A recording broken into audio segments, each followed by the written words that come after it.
You're hereby sentenced to death by electrocution, as ordered by the state. May God have mercy on your soul.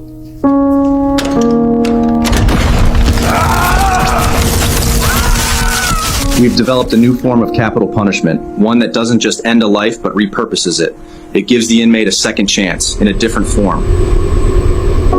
They've told me enough to know what's coming. Honestly, it doesn't scare me. It's just the next phase. And I'm fine with that. The first step is scanning the entire brain. We're capturing structure, neural activity, and long-term memories. The second step is building a digital copy of the inmate and pairing it with their brain data. Once synced, it thinks and behaves like the original. Once the scan is complete, we generate an ultra-realistic version of the inmate, identical in every way, except the criminal behavior is removed. This is not just a digital copy. It actually responds, learns, and adapts like the original. Damn, even the scar's there. That's insane. That really looks like me, down to the smallest detail. Once the inmate is satisfied with their fully constructed digital copy, they're taken to face their sentence.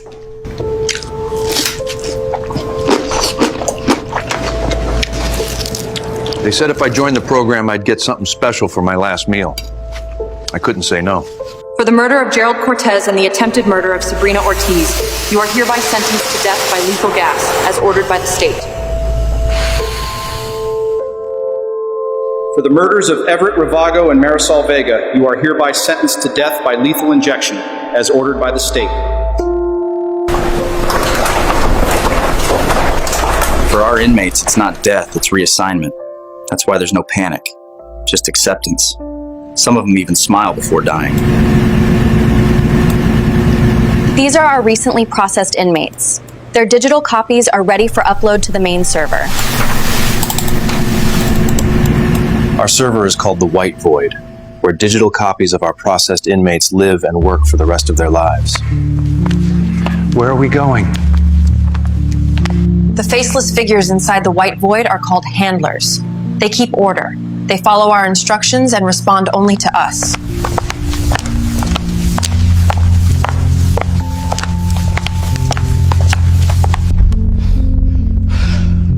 What are you doing to me?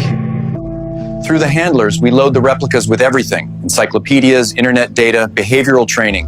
Only then are they ready for work. Now that the knowledge transfer is complete, the subjects are responsive to prompts. They can carry out any task we assign.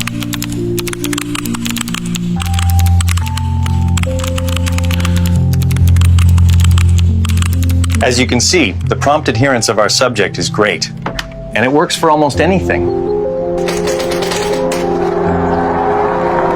With over 700 billion parameters and sub-20 millisecond latency, this is our most responsive and controllable model to date. Our model was trained on over 120 million task-specific interactions, built not just to understand language, but to execute with precision.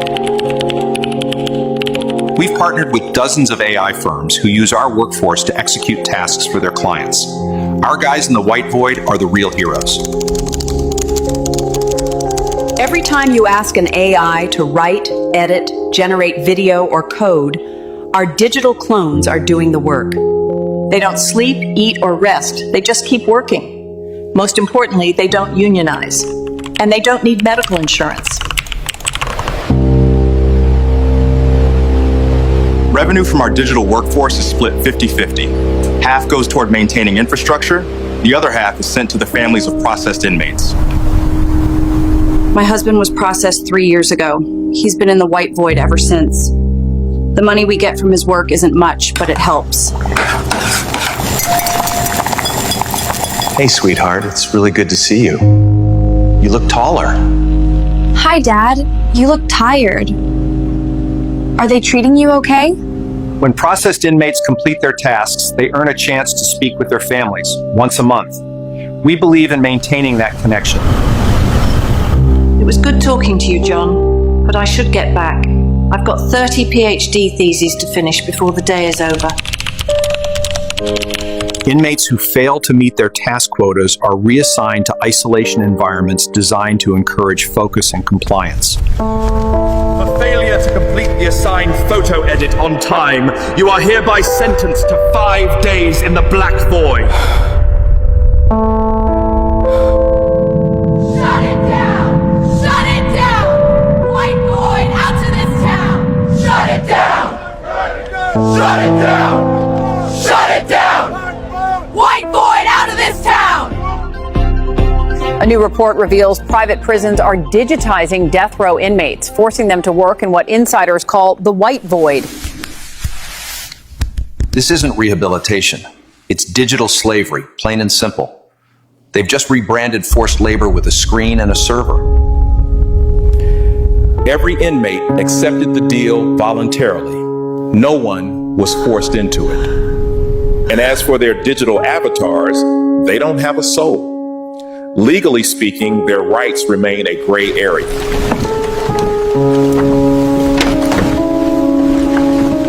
This court sentences you to death by electrocution for the murder of Anthony Coltiga. We have evidence that some of these facilities are lobbying to push sentences earlier than necessary. In many cases, people are getting death sentences not because they deserve them, but because the system needs to fill the white void with workers.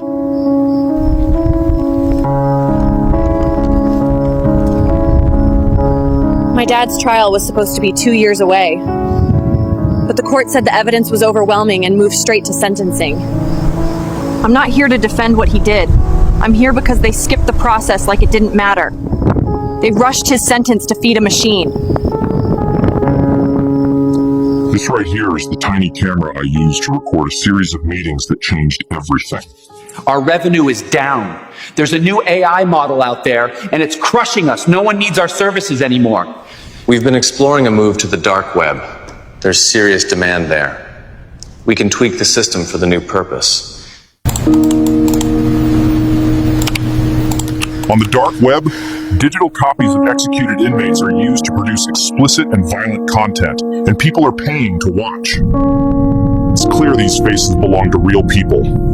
People who once existed and never consented to their avatars being used for this kind of content.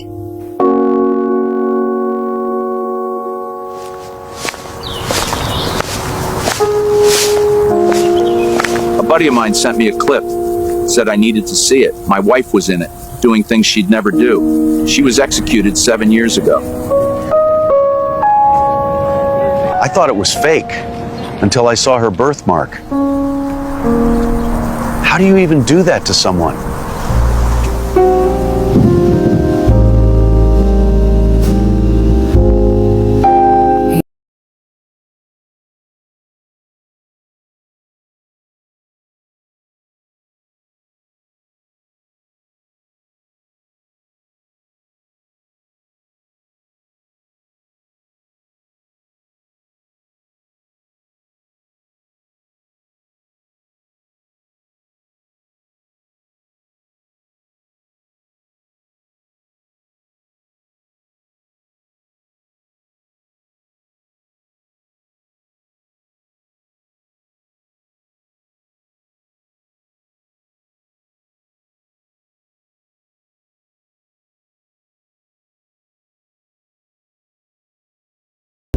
Someone's hand.